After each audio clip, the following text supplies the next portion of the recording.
Well, greetings and salutations, everybody. Welcome to the Weekly Hero here on my YouTube channel. I'm, of course, one of your hosts. My name's John Campea, and I'm joined, of course, by my regular co-host, Mr. Robert Meyer Burnett. Robert, how you doing, buddy? I'm good. Good to see you again. It's good to be back. It is good to be back. We've got lots of stuff to cover for you guys today. We got to talk about Henry Cavill. We got to talk about Hellboy. We're going to talk about, hey, who are these female MCU characters that Kevin Feige may have been talking about and bringing in? We want to take your live questions. Of course, Robert's brought in some hot toys, but let's get things started with what is obviously the hot topic of the day. The Hollywood Reporter put out a report this morning claiming that Henry Cavill is out. They have multiple sources at the studio that have confirmed it for them that Henry Cavill is out as Superman. They said Warner Brothers refused to give them a comment at the time. Warner Brothers later put out a comment that was really lame, and we'll talk about that comment in just a couple of minutes here. But, you know, we talked about a lot today, Rob, on my show earlier and all that kind of stuff. Your first impressions, your first reaction when you saw this news, what were your thoughts seeing that Henry Cavill, that as they say, is out? I thought it was a huge mistake. First of all, everyone loves Henry Cavill as Superman. People might have had issues with Man of Steel, like the killing of Zod, for instance. I did not. What was he going to do with him? You can't store Zod in a prison somewhere. And then, of course, Warner Brothers had Henry Cavill star in The Man from U.N.C.L.E., which might have not been a box office bonanza, but what a great film. Yeah. I mean, and Cavill was great, and now he's coming off of Mission Impossible Fallout, where he was incredible. I mean, why would you want to lose an actor of that caliber? Of course he's going to go do that show Witcher. Why not do a video game adaptation because it worked out so well for other people? I mean, that's fine. I think Witcher can be cool. I like the game. I hope the show is good. But he was a great Superman, and he was never given his due. He deserved his Empire Strikes Back. He deserved his, let me put it in Warner Brothers terms, he deserved his The Road Warrior from 1982. I wanted to see the Superman version of The Road Warrior with Cavill as the Man of Steel, and now we're not going to get it? Like, why? Why are you now missing two members of the Justice League? I just don't understand. Like, how long can a cameo in Shazam have taken? Well, I mean, look, before, and everybody knows this, I have my very strong opinions about this. I'll preface them by giving what I kind of feel to be, let's be fair to Warner Brothers for a second here. Let's be fair, number one. With the cameo negotiations for Shazam, we don't know who's to blame for that. Who knows? Sure. Henry Cavill may have wanted, I only want to shoot on Sunday afternoons from 1 to 2, and I want $25 million to appear. I mean, I doubt that that's the case, but it's possible. We don't know. We don't know what the situation is. So give them that benefit of the doubt. To me, Henry Cavill is simply the best Superman. All due respect to Christopher Reeve fans and all that kind of stuff. Absolutely iconic forever. But to me, you know, Henry Cavill is the best Superman I've ever seen. And part of that is because he is the best Superman for our context right now and the era that we live in. He was the perfect representation of Superman. Whether you liked what they used Superman for in the movies or not, he was great in it. He was growing in the role, all this kind of stuff. Now he's going to be in The Witcher. I think odds are he's going to be the next James Bond. I really do, because he was this close to being James Bond before anyway, and all this kind of stuff. But I'll tell you, Rob, here's the thing that I said this morning that really bothers me about this as a DC fan. Actors are replaceable. As much as I love him in the role, okay, fine, you might be able to do somebody else. My big issue is this, and I'll give you the shortened version of it, is that when you look, as fans look at the MCU, what do they see? They see firm pillars of what their core values are in their films. They know what their DNA of their films are. Yeah. They have a roadmap, they have a direction, they have leadership, and they have their true North Star that they follow. When fans can watch a franchise like that, it gives fans confidence in that franchise, right? Like, you feel confident in what you're watching, you know, and even if they hit a bump, you know they're going to be fine because they got all those things. Fans of the MCU feel confidence. Juxtapose that against the DCU and what we've had there so far. It has been a chaotic mess. And even when you're somebody like me who has liked the movies so far, and I've liked them all, but there's no denying the chaotic mess that thing is in, the Ben Affleck drama, now the Henry Cavill drama, the 14 different directors they've had on The Flash, the 18 different writers they've had on different films, the 43 movies they announced and 41 of them have been canceled between them. And every single movie completely lacks any identity with the other ones. And when you have have a completely directionless, rudderless chaos circus going on over there, whereas the MCU fans feel confidence. We DCEU fans feel anxiety, and it feels like we're always sitting on eggshells waiting for the next bit of bad news to drop from them that you never seem to hear coming from the MCU. And when you do get one from the MCU, like the James Gunn situation, it's about something away from the movies, not something that has to do with the movies. And this just highlights that for me, but I don't know, how do you feel about all that? No, I think it's very astute. I mean, the funny thing about the genre cinema, whether it's science fiction, fantasy, horror, television, whatever, the loyalty that these brands build up in their audience is key. And you have people that are willing to follow these characters and these creators a long way. And I think that that's part of the success of these films. I mean, the MCU has proven that when you walk into a Marvel Cinematic Universe movie, you might not like it as much as the last one, but you're still going to have a really good, really entertaining time, and you're going to be fulfilled, and you're going to feel that your entertainment dollar is well spent, and you will, as I do. I pre-ordered Infinity War twice. I pre-ordered it to get the Steelbook, and I pre-ordered it from the UK to get it in 3D. And I've been doing that. I did that with Black Panther. I did that with Thor Ragnarok. And that is because I love the MCU. Their films as a cohesive whole deliver to me what my entertainment dollar wants to buy myself, which is great entertainment that will provide me with years of entertainment from now on, probably until I'm on my deathbed. I'm going to be watching MCU movies, I guarantee you. But I think what's really unfortunate is that, you know, this is a corporate, it's a corporate entity, it's a publicly held company, and they have a responsibility to their shareholders, to their investors. And I don't feel that the DCEU is being well served. You know, whether you're a moviegoer or an investor in Time Warner or pardon me, Warner Brothers AOL, whatever it's called now. I don't even remember. I think it's Warner Media now. Warner Media. I remember it as the Kinney Company, Kinney Shoes in the early 70s. But that's no longer the case. But I want to see, isn't anybody worried about how their money is being spent? I mean, what happened to Henry Cavill in Justice League with his whole face and the fake mustache is one of the greatest travesties ever perpetrated on an actor in the history of Hollywood. And now, granted, they're really, I mean, Paramount held all the cards in that particular situation. But I mean, well, did they? I mean, you know, somebody had to make a course correction with the Snyder version. Well, I mean, yes. I mean, but it left them in a situation where Paramount said, "Now we're not letting them." And I don't blame Paramount for that because, hey, their first priority is to look after their own movie, not to look after the Warner Brothers movie. I get that. Couldn't you make an argument though, in talking about the shareholders, that being responsible? Couldn't you look at it and say, well, hey, look, if Cavill came in, and if Cavill's been saying, hey, I want to be paid Robert Downey Jr. money to be in these movies, I want to be paid that, could you, from a devil's advocate point of view, go, well, then maybe they're financially, and by the way, we don't know that that's the case, not at all. Right. Hypothetically, couldn't you then say, well, then the financially responsible thing to do is to say, Henry, we love you, but we're not going to give you $35 million for a film? Well, also, he doesn't have the track record. Man of Steel did not perform. It didn't do $750 to $1 billion. Justice League was an underperformer. And look, if I was Henry Cavill, after what happened on Justice League, I mean, cooler heads clearly did not prevail in that situation. Yeah. I mean, Mustache Gate, whatever you want to call it.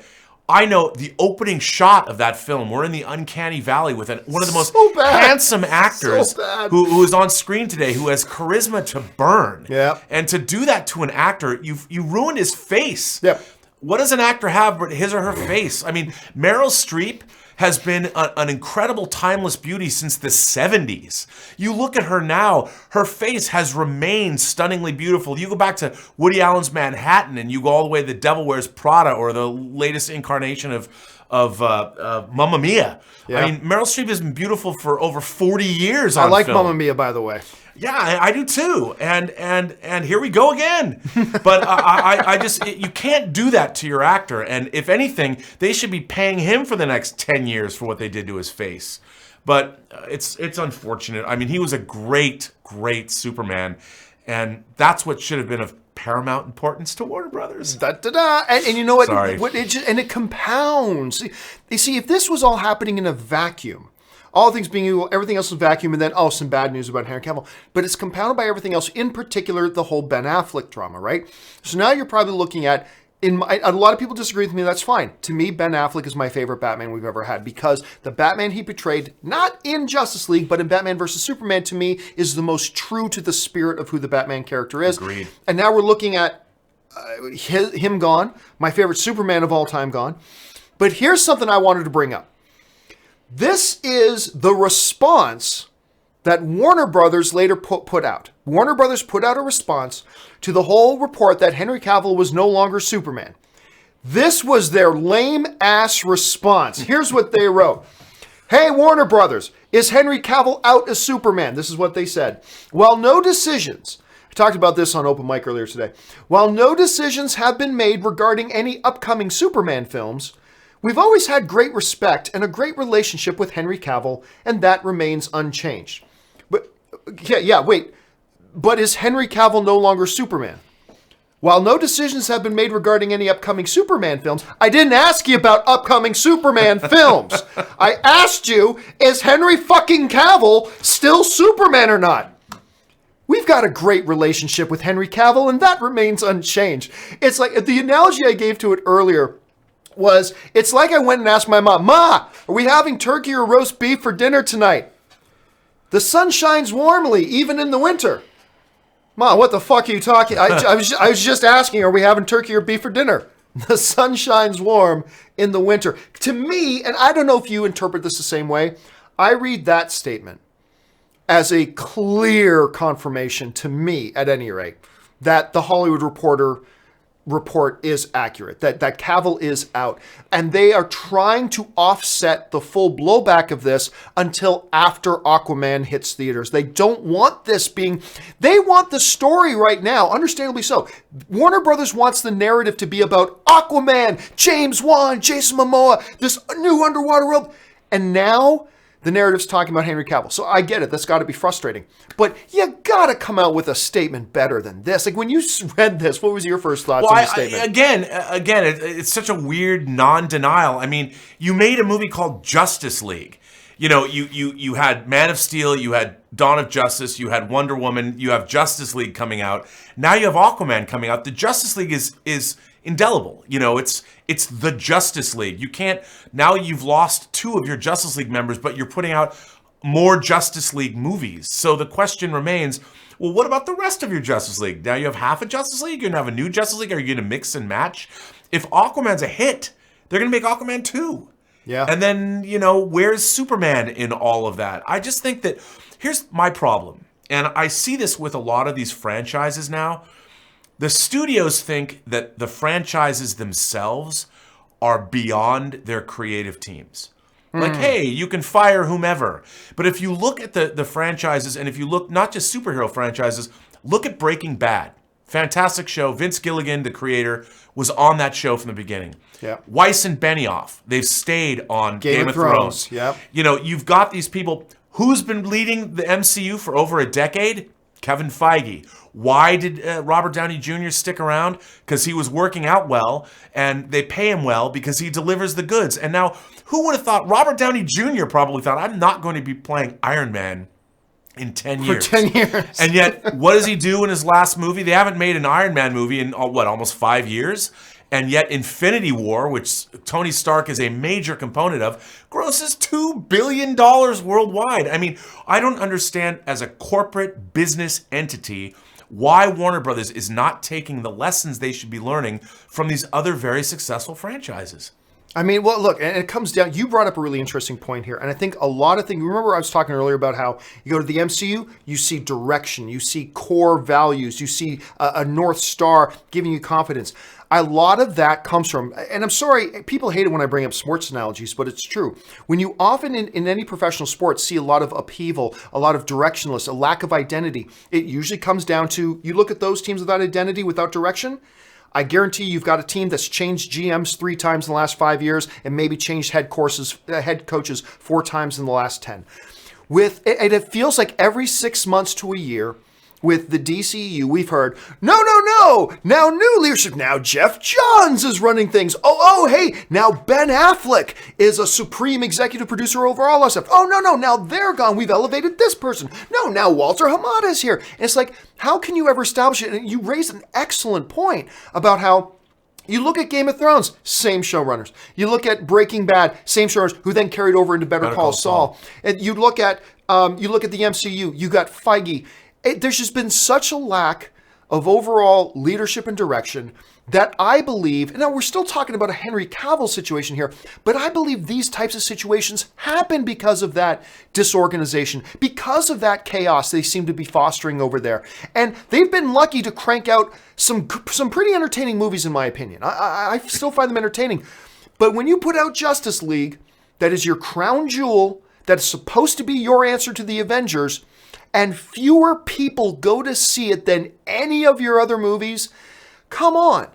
And let me ask you this. I had a few people write into me today suggesting that the underlying plan here is with that this Henry Cavill thing is yet another thing that points to them that maybe after Aquaman, Shazam, and Wonder Woman, all films they already had in motion when Hamada took over, that maybe after that, Hamada's pulling the plug on it and rebooting the universe. Do you think that's a possibility? Maybe. I mean, here's the thing. The problem with studio executives, anyone who's not made films, studio executives are usually Ivy League. I worked at Warner Brothers. I began my career working in feature production at Warner Brothers.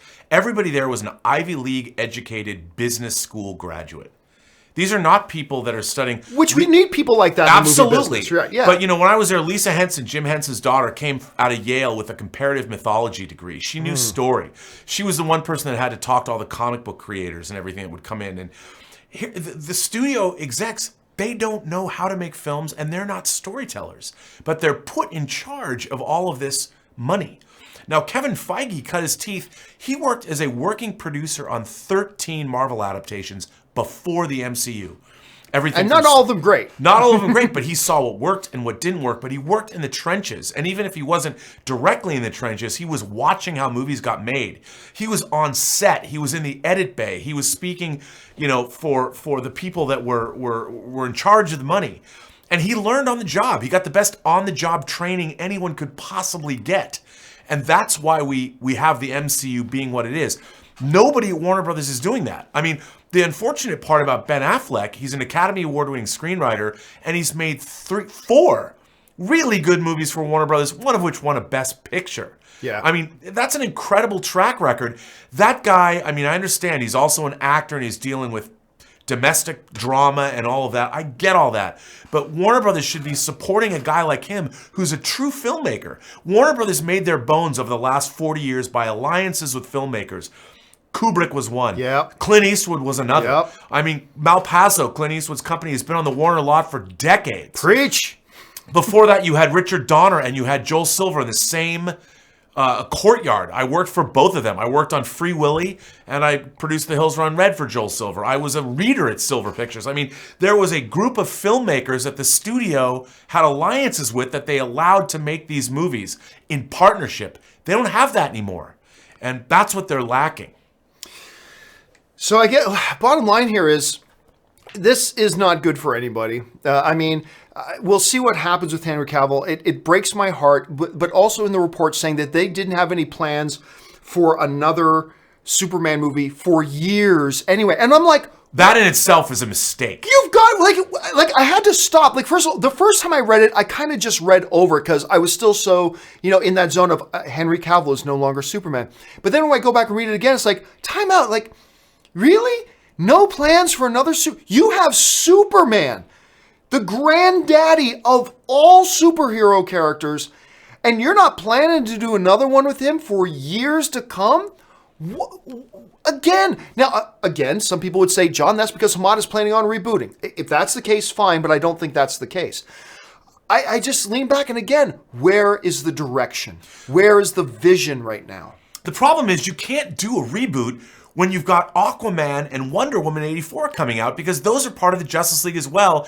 And the question that is going to be out in the air that nobody necessarily is asking in those films per se is, well, where's Superman and where is Batman? How long has the Matt Reeves Batman movie been on the drawing boards? Well, I'll tell you what, that Matt Reeves, like I heard from a very reliable inside Warner Brothers source, and I've talked about this before, the Matt Reeves completed first draft was supposed to be submitted in October, maybe early November. Of this year? Of last year. Oh, last year. Yeah, is when that script was supposed to be turned in. That's when the first draft was due. And it never came. And then you had, I'm forgetting the name of the director who got connected to the Nightwing project. And I'm forgetting his name right now. But eventually, he had to step away from the project because the Batman delay had thrown everything off in there. And again, I don't know if that's Matt Reeves' problem. I don't know if that's Warner Brothers' problems, whatever. But it's just continuing to be this circus that we keep seeing. No, absolutely. And it's very frustrating to watch because anyone who's worked in, look at the kind of quality that CW DC shows bang out. And they're doing how many episodes? And then they're doing crossovers. They're introducing Batwoman. I mean, that stuff is being shot. They make these decisions. They announce them. They execute them. And it happens. I mean, why is that so difficult for a company that's putting hundreds of millions of dollars on the line? You'd think they'd have the best of the best out there. These movies, I mean, whether you love them or not, Star Wars movies have been on a pretty regular schedule. They had to replace the directors almost at the 11th hour, Lord and Miller, and they still got Solo out, which, by the way, I loved, and I can't wait to get a steelbook on. I'm getting the 4K. Yes. I thought Ron Howard did a great job. I loved it. Like, why wouldn't you like, I mean, is Star Wars the best movie, or is Solo the best movie in the world? No.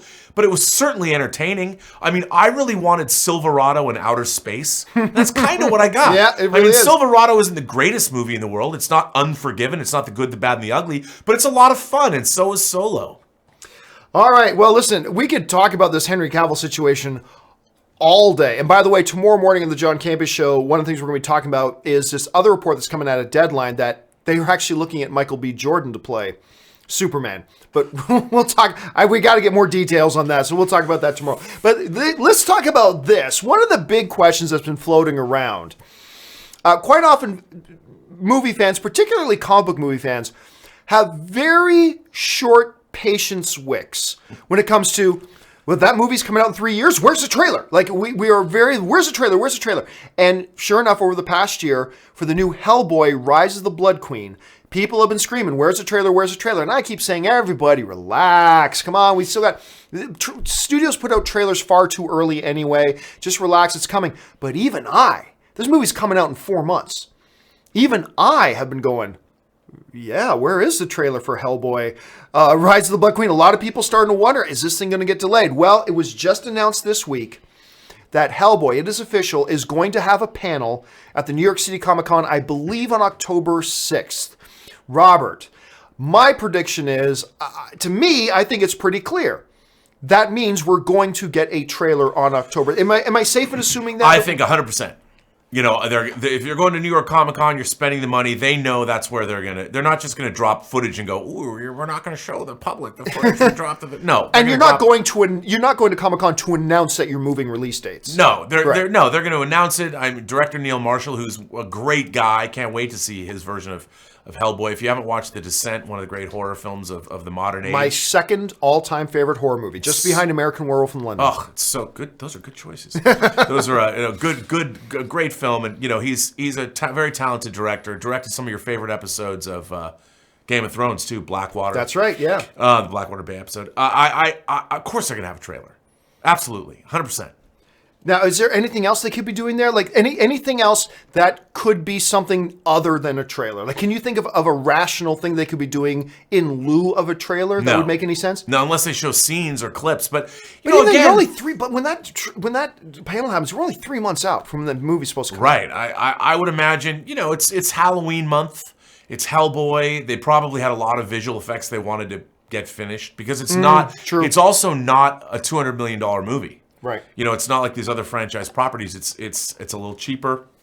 So they probably wanted it to look great before they showed anything. Because, as we all know, our audiences now are unforgiving. Oh, yeah. If they don't see anything that looks great. And this film, it certainly doesn't have the budget of the Golden Army. And it's not Guillermo del Toro. So they wanted to get it right before they showed anything. Well, I mean, the Golden Army only had wasn't it like a $65 million budget or something? Maybe, like that? But it had all that there's some great effects. Yeah. I mean, the wacky, cool Guillermo del Toro-ness. You know, it's funny though, a lot of people forget that those movies did not make hardly any. Neither of them cracked 200 million worldwide. No, I think, which is kind of, because I think somebody asked me earlier today, it's like, do you think the Hellboy Rise of the Blood Queen could make more money than the other Hellboy movies? And I'm like, they better. Yeah. They better. You can't come out with a movie like that now and make like $150 million. Like, And the marketplace is rough now. I mean, superhero comic book adaptations, man, I wouldn't, unless I was doing one and I was sure of it, or it was a brand new property, like, for instance, My Own Living in Infamy, then I would be like, okay, you're not betting the farm on this. But, man, everything that comes out now, everyone expects it to be $1 billion. what are you expecting from this movie? Because I'll tell you what, with me, because of the director who directed The Descent, which I absolutely love, I like the people that got involved in front of the camera. You still have Mike Mignola attached to it, the Hellboy guy. I'm telling you what, I actually have a lot of optimism for this film. I mean, nothing's guaranteed, but I have a lot of optimism for it. What are you feeling about Hellboy at this point? I do too. I mean, they picked a great, if you're not going to bring back Ron Perlman, which, you know, I understand he's probably a little older, it's harder to get in shape or whatever. And you're rebooting. Yeah, they're rebooting it, and you've got one of the actors, Hellboy is coming off of the success of Stranger Things. Yeah. You know, so they're probably going to promote, because Stranger Things 3 is coming out, I think, Halloween, right?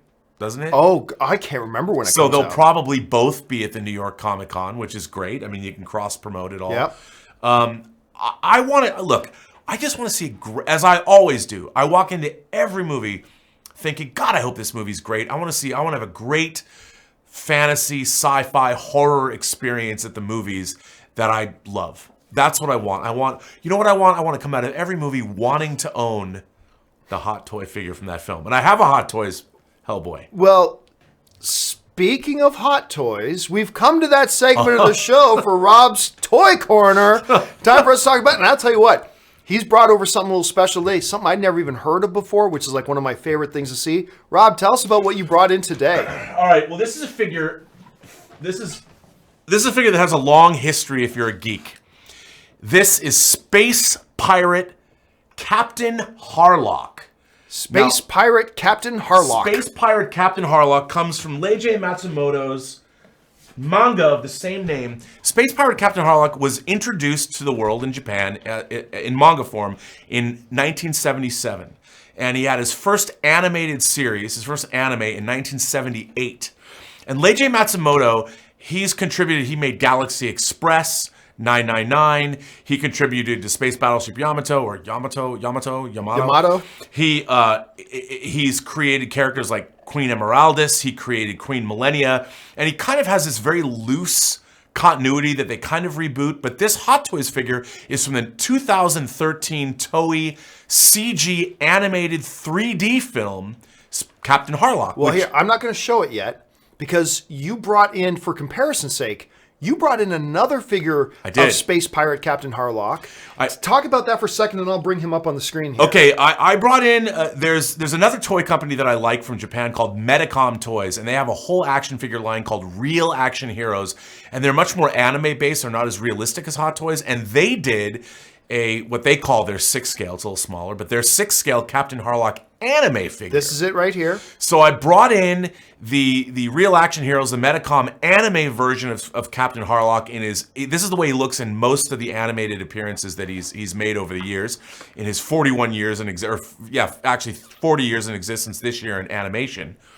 And I like these figures. I collect those anime figures, but they're not my favorite. My favorite are Hot Toys figures. So speaking of which, when Hot Toys came out with their version of Captain Harlock from the CG animated film, and here it is here. He also came in two versions. He came as an individual figure, but he also came with the Throne of Arcadia. Look at this thing. Look, put my hand in the shot so you can get a sense for the size of this throne. I got big hands. You all know that I have a fetish for action figures that come with chairs or thrones, and this figure has the best chair of any action figure I've ever seen. I mean, I'm really looking forward. I did buy the Emperor and Thrawn's chair that Sideshow made. And I'm pointing out right now, I'm on, what's the name of this bird? Well, the bird, it's very funny. I think it's called a Toei-san is in Japan, but in English, the translation is just Mr. Bird. Mr. Bird. That's Captain Harlock's bird is Mr. Bird. And of course, what's great about Leiji Matsumoto's work is he has a whimsy to his stuff. Galaxy Express 999 puts an actual train in space where, the tracks are apparently just laid in front of the train as it goes, kind of like the Enterprise's deflector dish, I guess. But battleships in space. Captain Harlock shipped the Arcadia, which they've made. I have actually really die-cast versions of it where it has the back of a Spanish galleon or a pirate's galleon, and the front has a giant blade and a skull and crossbones. I mean, he's literally a space pirate. That's why his name is Captain Harlock. But here, I want to focus in on for a second on this sword. You were telling me a little bit about the specialness of this sword. He's got a sword that also works as basically a laser blaster. Look at that. It's also a gun. It's both. It's amazing.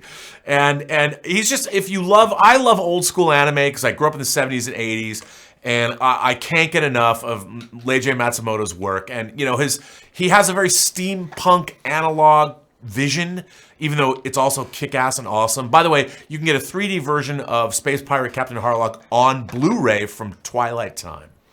And it looks absolutely awesome. It's one of my favorite Hot Toys figures, but people are like, what is that? Looks stunning. So thank you for bringing that in. Now, I've already seen some people in the chat board going, I can't believe they're talking about Harlock. Harlock rules and all that kind of stuff, which is, it's just awesome. All right, let's move on here. We got one more topic, then we're going to go over and take some of your live questions here.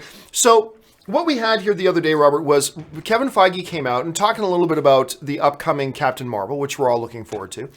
And so excited. And he said, hey, listen, we got lots of upcoming announcements with a lot more female-led superhero films. Now, we've got a number of female-led superhero films, or superhero characters, in the MCU right now, like already in the farm system, if you will. So we've got Okoye, we got Shuri, we've got Wasp, we've got a number of these other characters. Valkyrie, I think, is a prime candidate for her own solo movie. I wanted to ask you, whether in the farm system, like already on screen somewhere, or characters we haven't seen on screen yet, who do you think would be some of the prime candidates that Kevin Feige's got at his disposal here to give their own upcoming solo films past Captain Marvel and after Spider-Man Far From Home? I think the most obvious choice is She-Hulk. Let me tell you why I kind of downplayed that idea, because then I want to hear you give it change my mind on this. I thought they would avoid. That's the one character I thought they wouldn't do because it's a derivative character, right? And so I thought, other than Wasp, who's a founding member of the Avengers, so you give a little asterisk besides her name, I didn't think they would do derivative characters like She-Hulk, Ironheart, the female version of Thor. I didn't think they would do that, but hey, convince me otherwise. Here's the thing. Ironheart and the female version of Thor are variations on our favorite characters. Like literally a female Thor took over the mantle of Thor. Yes. Whereas She-Hulk was her own character. And she was so defined in the comics. She was, first of all, she's a professional woman.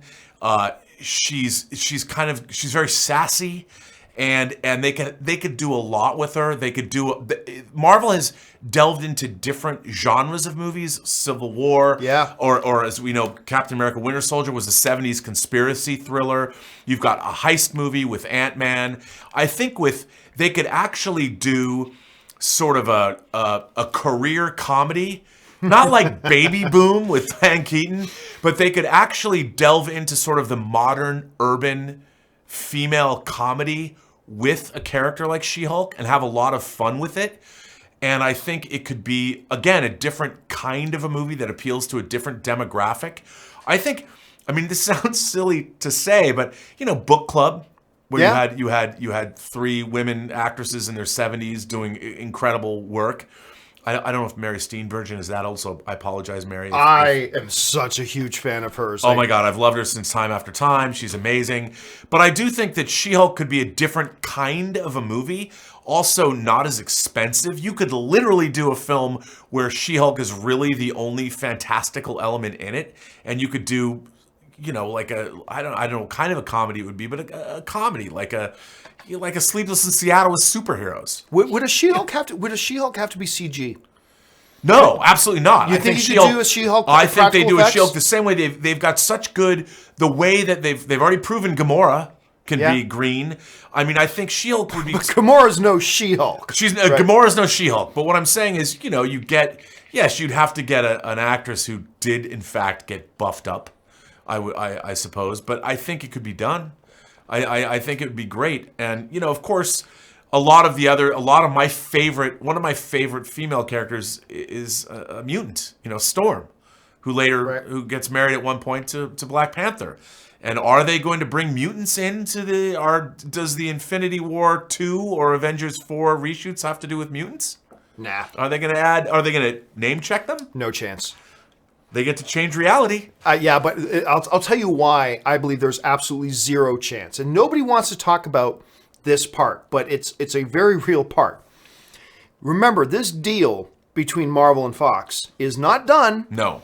They've come to the terms of their agreement, but it ain't done until the government gives the final approval on it. Right. They're going over this with a fine-tooth comb. And Disney and Fox want this to go off without a hitch. If they do anything before this deal is concluded to even give the appearance or whiff of collusion, conflict of interest, any stuff of that may have undercut other legitimate bidders like Comcast and stuff like that, if they do anything to give the appearance that this was not done above board, the government is just looking for excuses to pull the plug on this. Right? That is true. So I think until the government gives their final approval of this, I think Disney is going to be smart. I think they're going to go, no, hell no. We've gone this long without any mutants or X-Men stuff. We don't need it now. We're going to play this above board, and we're going to wait till this is done. So I don't think that's going to happen at all. No, you might be right. Although, they did make a deal with Sony, and even if the sale didn't go through, who's to say they haven't made a deal to get the rights back for X-Men already? Sure, but again, Fantastic Four. Do you make a deal like that understanding that you might just be giving ammunition to those government agencies looking for excuses to pull the plug on the deal? You're absolutely right about that. Which is a different situation from I'm them. dreaming. But it's coming. We know it's coming. Right. Whether or not it comes in Avengers 4, it's going to happen at some point, even though I still... What are some other names of some MCU characters that you think Feige could have on his female lead list? God, that's tough. I mean, there's so many different members of the New Warriors or the Young Avengers, or and I'm drawing a blank on them now. See, this is why Amy Dallin would know. But I don't know. I mean, I'm trying to think of all these younger. There's a whole pantheon of younger characters that are unrelated. I mean, I've got the MCU on the brain, but there is a. I mean, hell, Alpha Flight. You could have Guardian, the female Guardian, when you have... Don't even tease me with Alpha Flight. I mean... I've been wanting Alpha Flight stuff for so long, man. I mean, you look at that, you've got Marina, the character. I mean, there's so many. Aurora, you've got... I mean, so many cool characters they could go with there as well. Alpha Flight. Kevin. Alpha Flight. I know they're derived from the X-Men, but man... Do you remember when they announced that Peter Dinklage was going to be in X-Men Days of Future Past, and everybody said he's gonna be Puck. What great casting that would have been. And it's funny because Dinklage winds up in Days of Future Past and Infinity War. Yes. So he's crossed the streams. Yes, he has. All right, guys, listen. We are running short on time here, and we've got a whole lot of live questions that have come in from you guys, so we need to get to those right now. So let's get over the live questions. We've got Daryl Best Wadley starts things off with, have you ever seen Meteor Man with Robert Townsend? Of course. What do you think of it? I love Meteor Man. It's a hoot. Yeah. Okay, next up comes to us from ZCM Zombie Custom Maps writes, just wanted to show some love for both of you guys and this show. Love this collab and discussion. Well, thank you so much. I got to tell you guys, and I'm not just saying it because Robert's here, and when he leaves, I'll tell you what an insufferable asshole he is. But while he's here, I'll tell you this. I love working with Robert Meyer Burnett. I love it when he, and it goes back. Yeah, get all teary now. But you know what? It goes back. I remember I put up a tweet about this a long time ago, months ago. That one of my favorite things that I used to love about my last gig was before me, Robert Meyer Burnett, and John Schnepp would do Heroes together. I used to love, because we'd always be in there like about half hour, 45 minutes before we'd start the show, right? And I would come, and I had got this big, huge board table for us there, right? And we'd be sitting there. It was like the round table for the Knights of Camelot. There was. And what would happen is I would usually be the last one to the table. This is long before the show would start. And inevitably, Schnepp and Robert would be talking about old deep cut comic book stuff, deep cut industry stuff, and how the two related. And I remember, I've read a bunch of comics, but the depth of knowledge between Robert and Schnepp was crazy. And I used to remember I would just come in, sit down at the table with my soda, whatever, and for about just 10 or 15 minutes, I would just listen to the two of them talk. And I felt like I was learning shit from them just talking. And then we'd get on set together. I loved working with Robert. So when I went over to Lionsgate and we did the Film HQ show, I often had Robert over. I got to tell you what, I find it to be the utmost privilege that I get to have Robert Meyer Burnett here. And I just really enjoy working with you, dude. Well, it's so, look, you've given me an outlet to, like, with the Hot Toys figures, it's not just bringing the figures on, but the fact that I can talk about Captain Harlock, or Leiji Matsumoto, is somebody I've been watching for 40 years. And that's a sort of an adjunct that doesn't quite fit into the parameters of the show. But I think Captain Harlock is one of the great anime characters, one of the great manga characters, and has been around for 40 years. So you've allowed me, what I like is you're like, what are you going to do this time? You're like, whatever. So you've given me this outlet. So the whole thing about Hot Toys figures is they just represent my love of something, which is broader based than a lot of other stuff. So it's cool. And that's what I love about action figures and collecting them, is just like you have a pantheon of figures behind your wall there. It allows us to broaden our horizons. So I love doing that. And thank you for, you were the one that called me after Schnepp passed away, and you said that let's continue on. Let's honor his legacy by doing a show. And I said, there's no better way to honor what John Schnepp did. I wouldn't have met you had it not been for him. Doing Weekly Hero has been, what we can do to honor his memory. And, that was one of the things about John Schnepp that I loved, is he loved other people's creativity. Yeah. So he was always looking for somebody making some cool geeky T-shirt that he would buy and come in, look what I found, and it was like, what's up, son? Look at this shirt I got. And that was the great thing. And I think that's what we're here to do, is celebrate all the love that other people, the love we have for other people's work. And it's a great venue to have. All right, we got a lot more stuff to go on here. ZCM Zombie Custom Maps follows it up with, I know this isn't a superhero comic book movie question, then you shouldn't be asking it, but I was wondering what your take on the Norm Macdonald controversy. Excited for this show. I'll say this about the Norm Macdonald controversy. Honestly, I think it's much ado about nothing. I think Norm misspoke. I think he has clarified his comments. I think he misspoke. It's one of these things that comes off in the heat of an interview, and you don't always say things the right way. The difference between us and them is that they have reporters writing down everything they're saying and video cameras and whatever, and we don't in our daily conversations. I honestly just take it as Norm Macdonald misspoke. He's come out and clarified the situation, so I don't think it's much of a controversy, to be honest with you. Did you hear about the Norm Macdonald stuff? Yeah. And look, I think here's what worries me, what troubles me. Be careful not to misspeak, because you saw the trouble Norm's gotten. No, I won't misspeak. But I think, if you're going to have opinions and you're a public figure and you're going to air those opinions out to the world, you have a responsibility to make sure that what you're saying to the world is what you mean. And when there are reporters, you gotta be careful. You got to be careful, and you should be thoughtful. Unless you're talking about, like, Captain Harlock, as I do. I tend to wax rhapsodic about Captain Harlock, and then sometimes I might misspeak, but I still love him. All right, SSJR Goku Black writes, which Superman arc is better in your opinion, the Reeve-Routh trilogy or the Snyder trilogy? They are such different films. I've said this. I know you did some work with the Routh. Yeah, I was Superman on set the entire time it was made. My take on Superman Returns, which I just loved Brandon Routh as Superman. I did too. I thought it was great, and an heir to the Christopher Reeve Superman. This was always my take on Superman Returns. I always thought Superman Returns is a good movie, but not a very good comic book movie. Was always kind of my interpretation. Like, a lot of people bashed on it. Superman, his only fight was lifting a plane and lifting a rock, but it was a good character study. Like, it was a good character movie. I always thought it's a good movie, not so good of a comic book movie. As somebody who was really close to that picture, how did you feel about it? Well, it was a half an hour longer. And one of the things that really bothered me was they do these things called friends and family screenings where they show various cuts of the film. And an early cut of Superman Returns began with 20 minutes of no dialogue, where he returned Superman. It opened with Superman seeing the shattered remnants of Krypton. I didn't know they actually filmed. I just remember him talking about it. Oh, you can see it on the Blu-ray. I didn't know that. Yeah, they shot that, and what happened was, And then Lex goes the whole thing with Noelle Neal when she dies and Lex steals her money and they go to the Fortress of Solitude. And the problem was when they screened it, the younger members of the audience are like, "What is this?" They didn't know. They didn't have an attachment to the '78 Superman, the movie. They didn't know, and so they had to cut back. Like Cal Penn has no dialogue in Superman Returns. And his character, he was one of Luthor's henchmen, right, has a very funny character arc. I mean, the whole thing, they trumped up the evidence that Krypton still existed. That's why Superman left.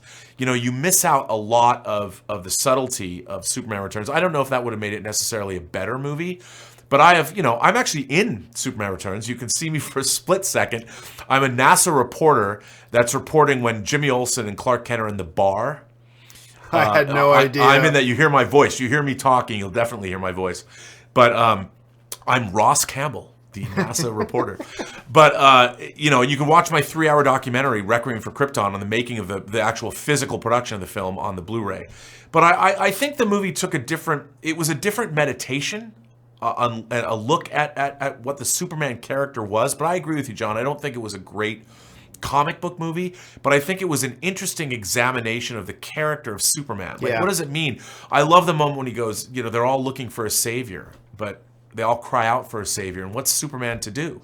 Yeah. And he wonders, Superman Returns is a movie about Superman the man, not Superman the superhero. Yeah. And I think that's what makes it interesting.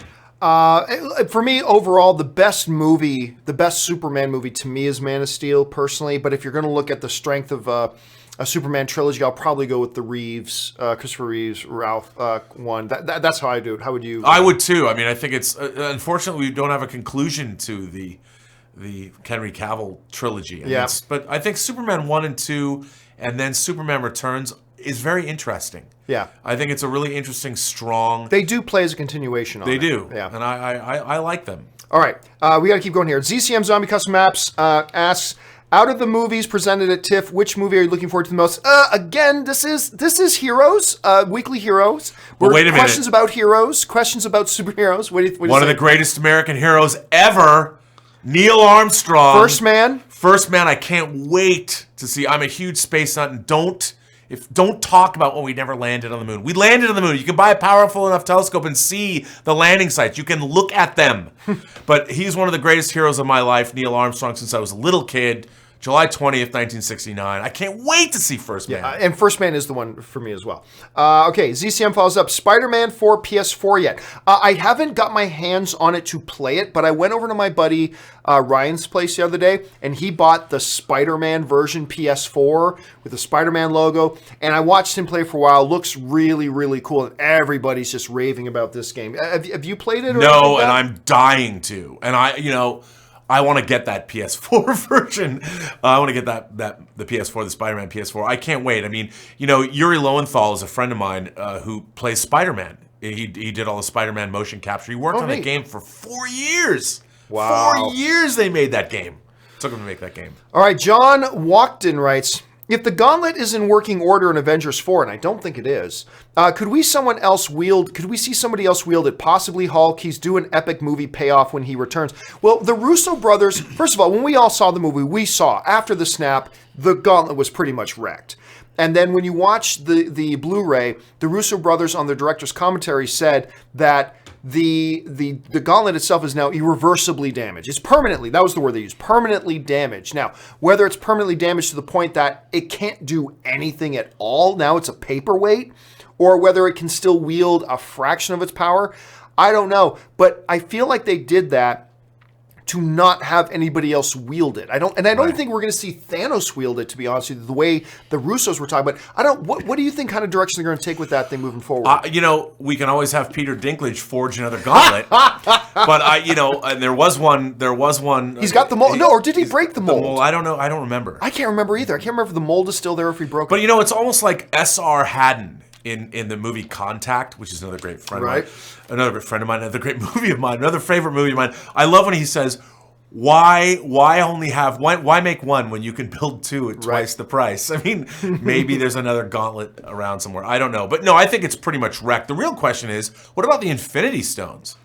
Are the Infinity Stones still intact? Have they been destroyed? Are they going to get in the comics? They get scattered around and they still work and they're out there in the world and other people have wielded the gauntlet. So we'll see. But I don't think it's going to go in that direction. I think the gauntlet, he did it. He snapped, and in the MCU, I think it's over and done with. I think they need to figure out a new thing now. It's going to have to happen. I think it's going to go in a different direction that we don't know.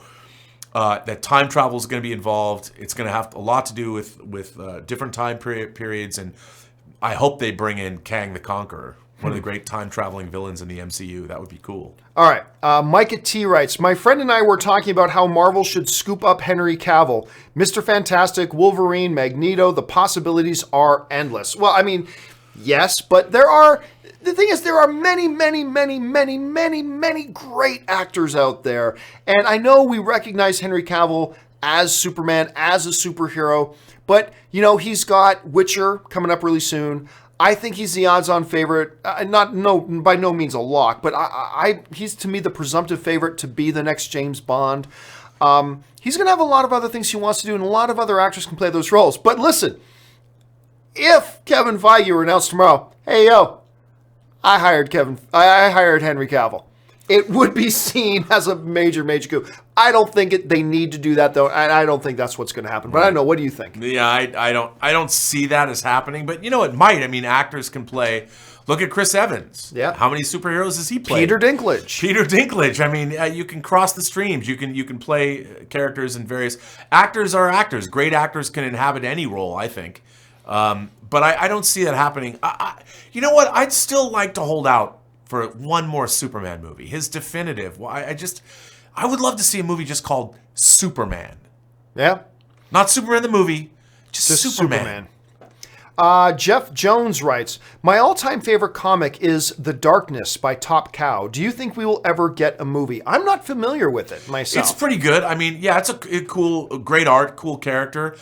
Look, I wouldn't put it past anybody to make anything now. But I think I always felt The Darkness was a little derivative of other characters that work in that same realm. But he is a very cool character. All right. Did I get that right? I think so. Javier Rios, 405, writes, will New Mutants be the last film from the Fox X-Men world since Disney is possibly taking over? Well, theoretically, yes. But remember, just recently Fox said, look, until this is done, we are moving ahead business as usual. And just about a month or two ago, they talked about a number of other films they have in development at that point, including they say they're still working on a Gambit idea, as well as others as well. I think the odds are that New Mutants will probably be the last one of that era. But if you believe Fox, they're still acting business as usual, and they're going to keep conducting business until this whole thing is signed, sealed, and delivered. So I would say 65% chance that New Mutants will be the last one that they do. Robert, what do you think about that? I tend to agree. I mean, those on-set photos dropped from X-Men Dark Phoenix, where you saw Sophie Turner and our favorite redhead, Jessica Chastain, working together. And a lot of people thought that this meant these reshoots for Phoenix were, look, they had to finish Game of Thrones. Sophie Turner had to finish Game of Thrones. And they couldn't do reshoots until that was done. I think, though, that New Mutants will probably be the last. And it sounds to me like it was a standalone movie, as it were. They could follow it up, but it sounds to me like it was telling a story that had a beginning, a middle, and an end.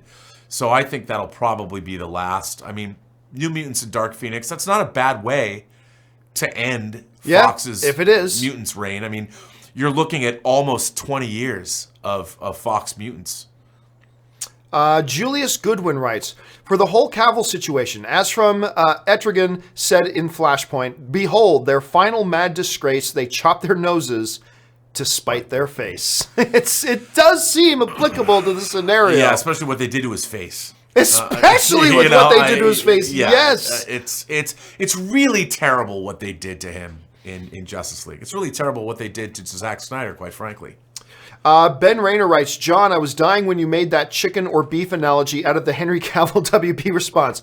The sunshine is warm, even in winter. And that is essentially what they're doing. It is such a non-response. It's such a non-response. It's not like saying, I got something to say. Really, what is it? I thought you said you had something to say. Anyway, that is kind of it. Thick Sheev writes, John, your rant earlier on DC's lack of direction is exactly how I've been feeling for years as a born and raised fan of DC. I'm tired of disappointment. And I feel like at this point, that really is when you boil it down with the big issues and the differences between what you're seeing in the Marvel situation versus what you're seeing in DC. And it's not always fair to compare the two, no, but it's worthy of comparison here. One has direction. One is completely rudderless, and it seems like they're just throwing a bunch of spaghetti at the wall to see what sticks. I don't know. What do you think? I agree with you. And look, the MCU isn't just doing it on a film-by-film basis. They have a plan. They're like the Cylons. They have a plan. And this plan is extending over not decades, but years. I mean, they know they've got they're moving into phase 4. They know what they're doing. I mean, it's amazing to me. We're getting a Shazam film and an Aquaman film, and I think I'm really excited for what I've seen I can't wait to see Aquaman. I can't wait to see Shazam. They both look great to me, but Batman and Superman are problematic for them. Yeah. Like, you would think that there should be a Batman and Superman movie coming out every 2 years. Yeah. I mean, at James Bond's heyday, he had a movie coming out every 2 years for almost 2.5 decades. And you'd think that knowing you've got 75 years of Superman stories, there's no excuse not to have a great Superman movie on deck to make every 2 years. I don't get it at all. Marvel is looking back into their comic book past and the pantheon of Marvel characters that exist. Why isn't DC doing this? Yeah. It's weird. All right, listen, we are rapidly approaching an hour, and we still have a bunch of questions to get through, so I'm going to try to get us through all these questions. We're going to have to move a little bit quick here. Yes. Robert Michaels writes, you said you might start showcasing fan art. Any fun new artwork of you and Robert this week? Bravo to these talented fans. Yeah, a couple. You know what? They have, and I forgot to... I've had a very busy week. As many of you know, I have a little thing happening that I haven't made a full announcement about yet, but that is coming. But it's been taking up a lot of my time, and I totally forgot to gather it up. But yes, we are going to start showcasing great fan art. We got some more from Brian Crabtree. David Crabtree, USMC. He did, not only did he do John and I as an image of John as Batman and me as the Joker, but Crabtree did a compilation image where he put all of the artwork he had done of John and I together in one big one. It's really cool. I'm going to have to show that one off. Andrew Christie writes, I so hope they reboot. Too many great DC stories get wasted in this cinematic universe. I agree. I hope. And look, and the thing, it's not rebooting. If all you're going to do is reboot and then just keep doing everything the same way, then there's no point.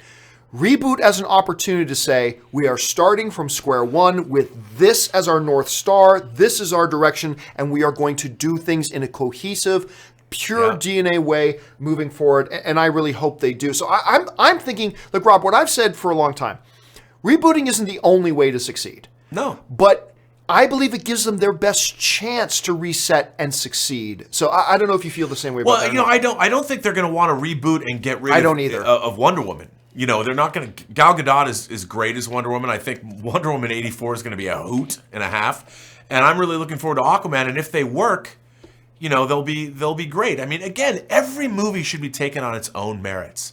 Every movie, as bad as the last movie could be, I mean, you might get A Man with a Golden Gun and then you get A Spy Who Loved Me. You know, you never know when a franchise changes direction. You go from Star Trek V, The Final Frontier, to Star Trek VI, The Undiscovered Country. I mean, some people would say you went from Star Trek the Motion Picture to Star Trek II, The Wrath of Khan. I'm not one of those people, but some people do. I am. Okay, Marvin777 writes, I view Zod's death in Man of Steel as almost tragic. The quote, if you love these people so much, you can mourn for them. Oh, great line. Came across as if he was hurt emotionally that his brethren chose Earth over Krypton. Thoughts?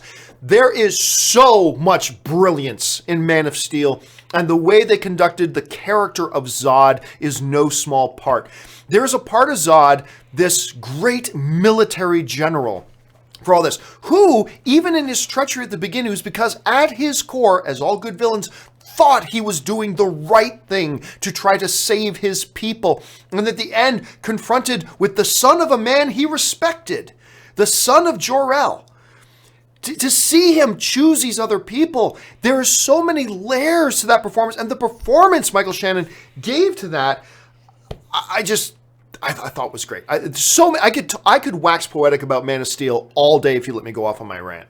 No, and I've told people I love Man of Steel, especially as a sci-fi first contact story and a superhero story.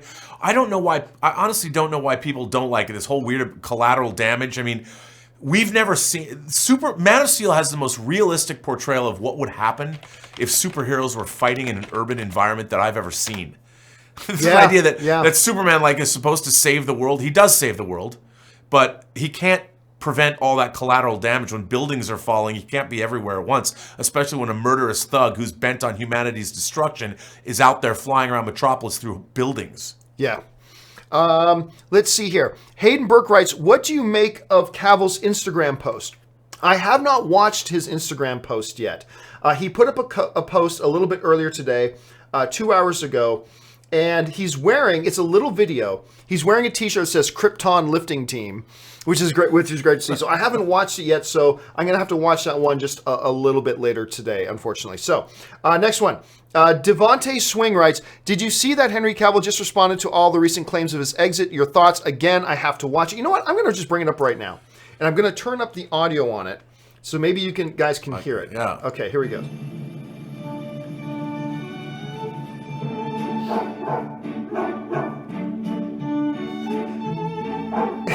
He's holding up a toy. He's just standing there and raising up a toy of him as Superman. He's holding it. Is it his hot toy? It's not his hot toy, though. You guys can probably hear the music. It's actually just a 2001 promo. Sounds like. Yeah. So that's his whole. And all he said, and the post itself says, today was exciting, #Superman. So that combined with, remember, I talked about this on my show earlier today. What was her name? Dani Garcia, who's his manager.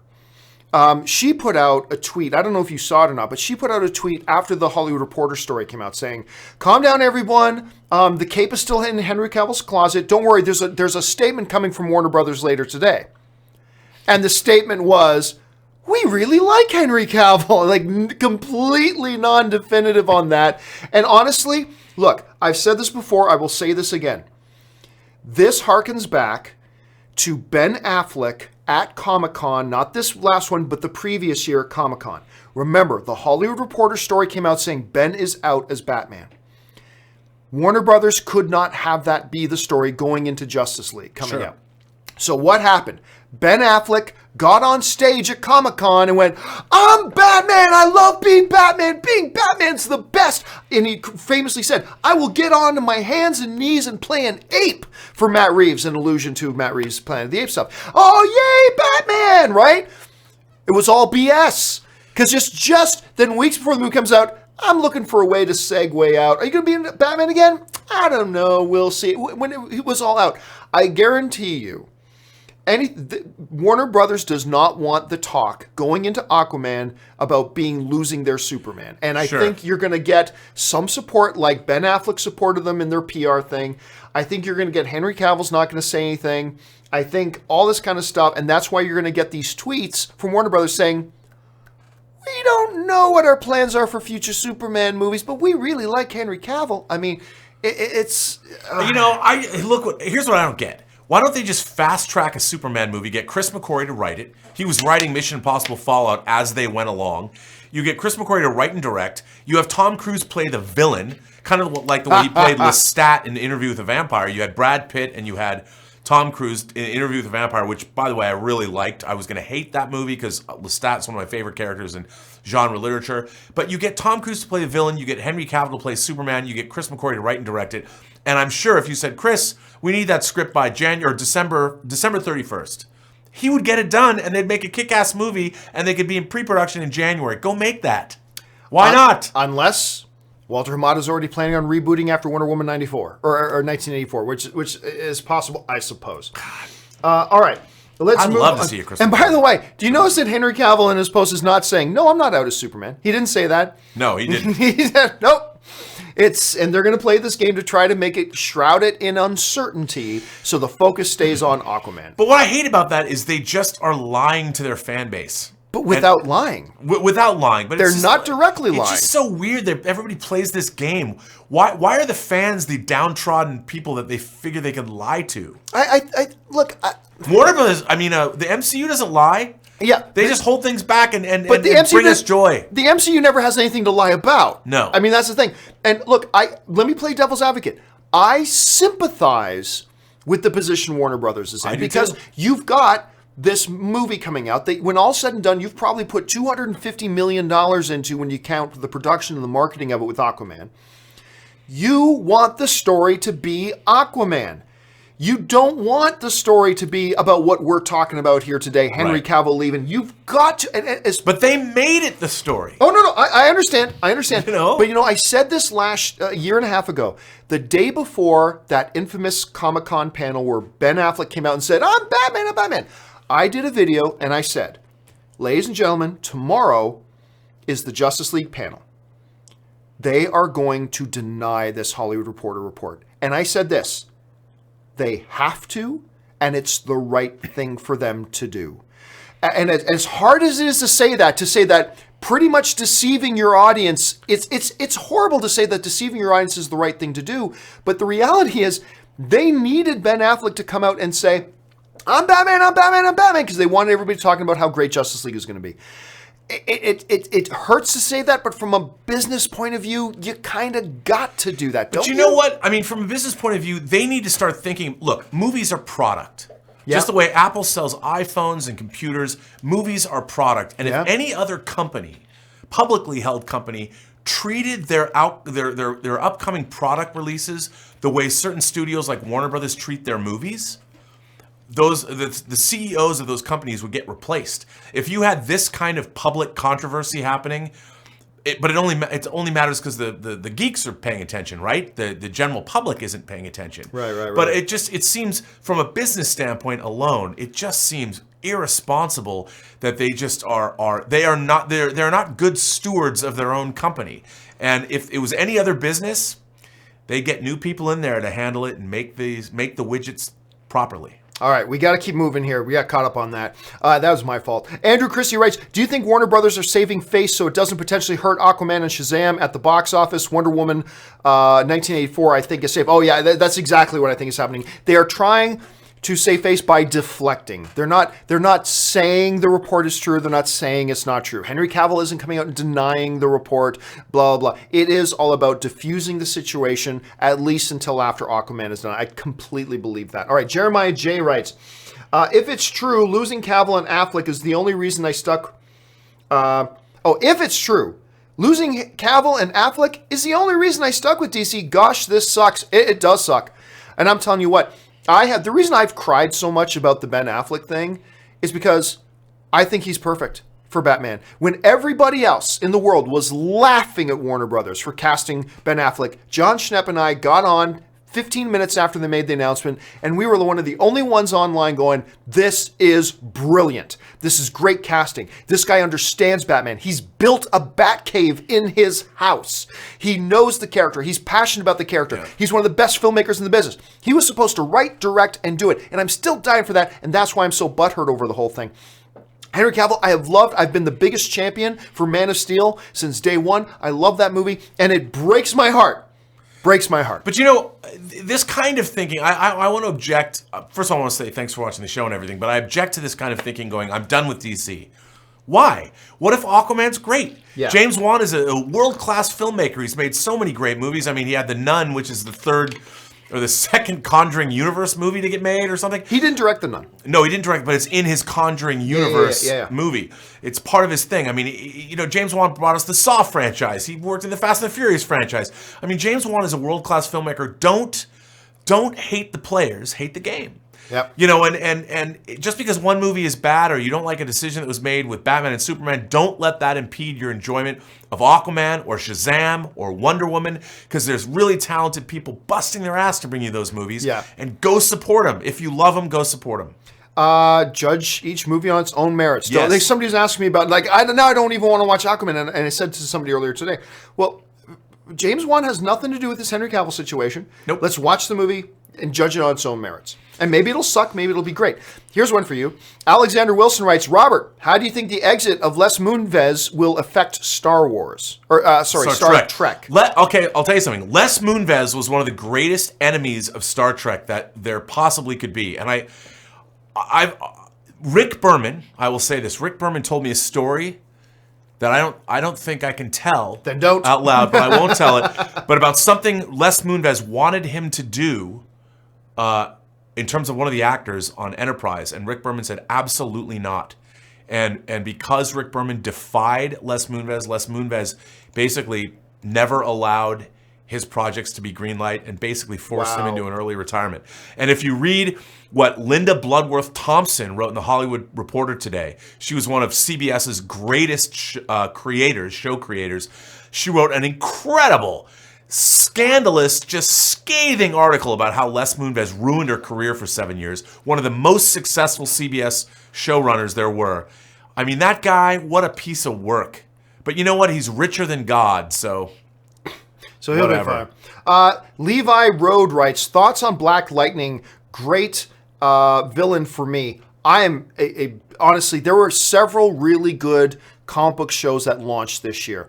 I even thought Krypton was not bad. No, I did too. It was good. I thought Krypton was pretty good. You had The Runaways, which I loved. Loved it. Loved The Runaways. I wasn't a big fan of Cloak and Dagger. I liked the first episode. all right. Yeah, it was mediocre. But I got to tell you what, Black Lightning for me was it. And so good. What was Whale's first name? What was the villain's name? Something Whale. Why am I forgetting? He's the albino dude. Yeah, when you say Whale, I just keep thinking James Whale. Who Yeah, no, it's something, and I'm forgetting the name of it. He's a great villain, and I love the way they set him up and the way they're going to move into the next season. It was my favorite, very, very close with it and Runaways, but I think Black Lightning was my favorite new series this year. It's great, and I never thought anybody would make a Black Lightning series. I mean, he's always been a favorite character of mine in the comics, so it was great to see. And they did it so well. What a great take on that character. Tobias Whale. Whale. Thank you to the third turd in the chat board who threw that in. Then Gray Man's throwing that in as well. Tobias Whale. It was great. Angel Chang writes, the answer is simple. Give DC back to Marvel. Well, yeah, no, because who would want the MCU to be disrupted that way? I want them to continue on doing what they do. And you know what? I believe there's a 5% chance within the next 6 years, Kevin Feige leaves Marvel, takes over the DC because from a sports fan's point of view, in what we've seen in sports a couple of times over the years, is that a legendary, iconic, successful coach leaves one thing, goes to a big city that has struggled for years. Right. Because you go to that city and lead them to a championship, forget just being iconic. You are now God status. If Kevin Feige could leave the MCU, not that I'm advocating this, but if he ever left the MCU, went over to Warner Brothers to start to shepherd their DC stuff, and brought in their first billion-dollar film, brought in their second billion-dollar film. No, he wouldn't just be iconic because his place in history is secured already. It's kind of like when Coach Taylor went to the East Dillon Lions in Friday Night Lights. In Friday Night Lights, yeah, absolutely. He would be a god in this industry if that were to ever happen. So 5% chance still Plus, unlikely. it's another challenge. I mean, he's already proven himself. Where's he going to go? But all Kevin Feige can do now is disappoint people. After making 10 years of this and leading up to a $2 billion movie. All right. Bombus467 writes, Warner Brothers DC equals stunt casting and random movie announcements. I don't know about stunt casting. I got to tell you, Henry Cavill was a relative unknown. Casting agents knew who he was. He was on everybody's radar for many years as a huge A-chipper talent. That wasn't stunt casting. Jason Momoa certainly wasn't stunt casting for that role. Gal Gadot was certainly not, it was wrong casting in my opinion, but not stunt casting, no way. Ben Affleck was the complete unpopular choice. Definitely not stunt. I agree. So I don't see stunt casting. The second part of your criticism, random movie announcements, I think that's a fair criticism. Yeah. Unfortunately. I mean, stunt casting was their old Batman movies. I mean, Jim Carrey, Tommy Lee Jones, Arnold Schwarzenegger. I mean, it's Yeah, that was stunt casting. I don't think stunt casting's... I think there are fair criticisms of the DCU right now. I don't know that stunt casting is No, I one. think, look, they've put great people in the roles of their main characters. Yeah. So that's not stunt casting. DC Patience writes, Michael B. Jordan, there are many characters he can play. Why step into the shit show? Why race swap iconic characters when you can introduce new ones? See, that's always... I completely believe in that, D. Like, my big thing about bringing more diversity into... And we need more diversity in it. Look, when you have 20 MCU films and 20 out of 20 have lead white males, 20 out of 20, all right? If they did 3 movies in a row with a gay character as the lead, everybody would be screaming agenda, right? Right. We had 20 films in a row with white male leads. We clearly need some more diversity.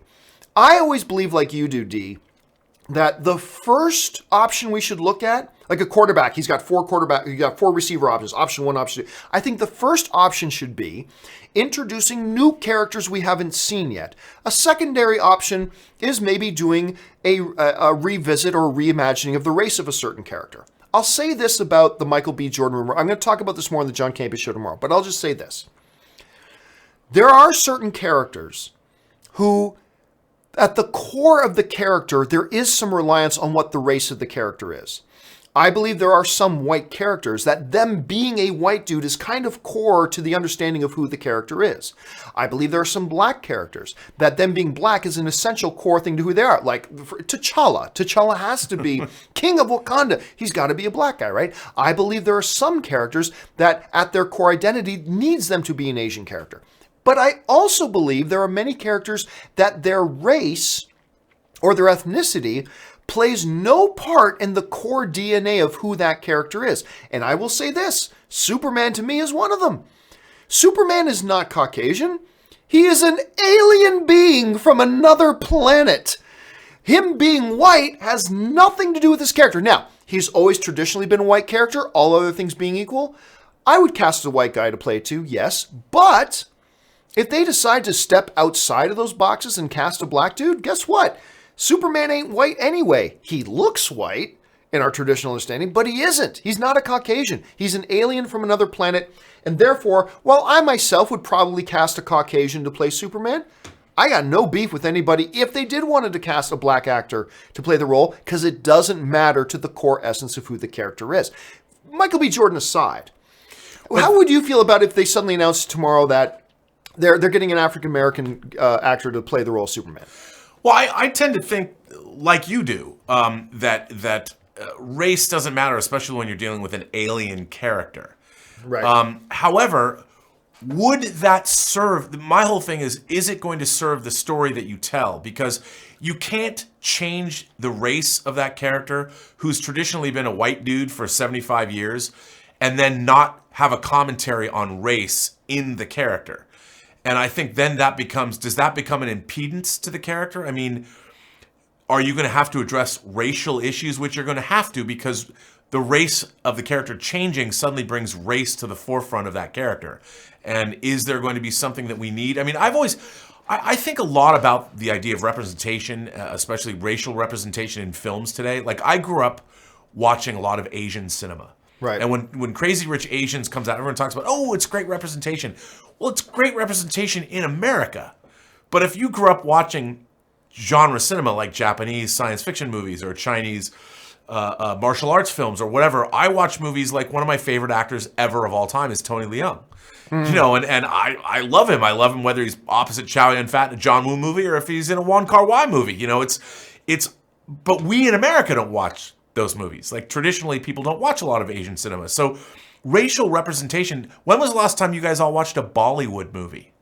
Indian films, they make more movies than any other film industry in the world. And how many do we see in America? Well, when was the last time you saw a lot of East Indian representation in an American movie?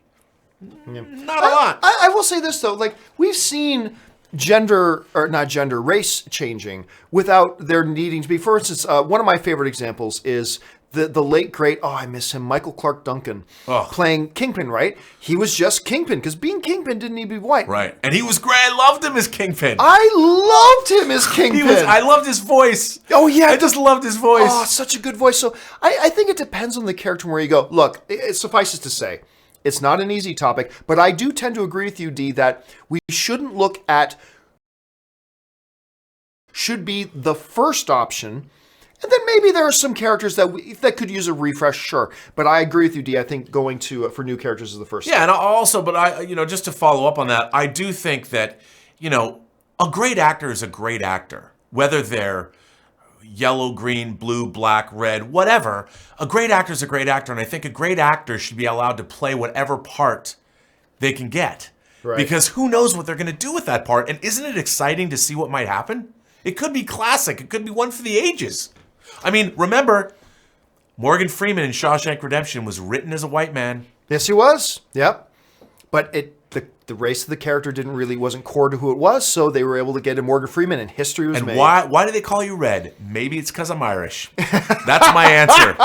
That's my answer moment. Right there.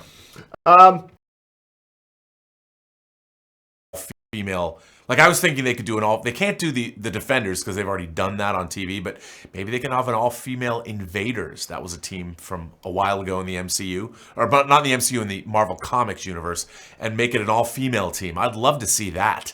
All right, Dirk Diggler writes, well, at least there's the Tyler Hoechlin Superman jobber. I don't know if you've heard me talk about this. I detest the Supergirl show on TV because of what they did to Superman. That the only reason they brought Superman in was to make him a jobber. For those of you not familiar with what the term jobber means, it's an old wrestling term. A jobber was a character, a wrestler, whose only function was there to make the other wrestler look good. So you'd have your superstar wrestler. So you'd have, in this new match, Hulk Hogan faces Barry Horowitz, which was a real jobber wrestler, by the way. Barry Horowitz was a real wrestler. And you knew that he was going to get squashed, right? But the job of the jobber was simply to show up to make the other guy look good. You don't make Superman a jobber.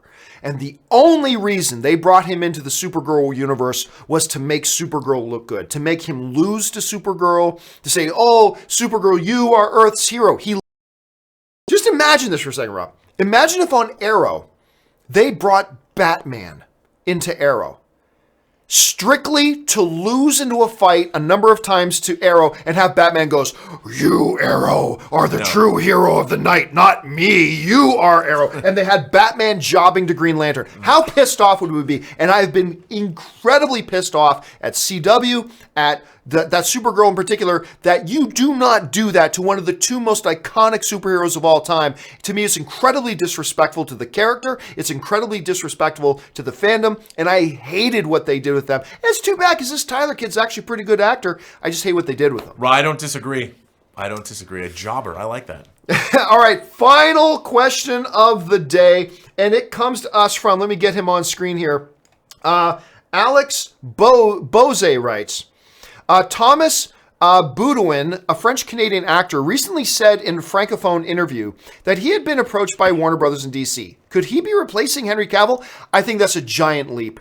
Just because he was approached by Warner Brothers in DC, any actor, it could be a tiny role, because this is not a famous actor. It could be a tiny role in a Catwoman movie.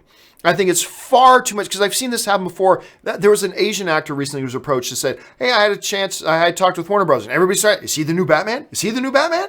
It's like, well, I think it's a little bit of a leap to instantly go to, maybe like anybody the Warner Brothers talked to is your new Superman. I think that's just far too much of a leap. I mean, the poor guy who's going to play the villain in Bond 25 . I forget his name now. Saeed. So yeah, he doesn't know if he has a job now. Yeah. Well, maybe he's the villain, maybe he's not. He isn't. All right, guys, that will do it for today's installment of, or this week's installment, I should say, of The Weekly Hero. It has always been an honor and privilege to have Robert Meyer Burnett here. Robert, where can people find you online? Well, you can find me on Twitter at BurnettRM, find me on Instagram at RMBurnett, or subscribe to my YouTube channel, The Burnett Work. I am late dropping my first episode of Robservations. People have supported me. They've sent me donations. By the way, I still have a drawing for anyone who's donating to me. Thank you very much for all that. But I'm late, and I apologize because The movie that I'm cutting, Tango Shalom, that I'm also producing, is doing pickup shots, and I've been sort of inundated with work. So I apologize. Raw Observations will be out next week, the first episode, which has a very interesting examination of cosplay in middle age. All right, and you guys, of course, I'll be back again tomorrow morning with the John Campea Show. Make sure you join me at 9 a.m. Pacific Standard Time. That's 12 noon Eastern Standard Time. That'll do it for us, guys. We'll be back, of course, again next week. Make sure you guys come back and join us then. And until then, bye-bye.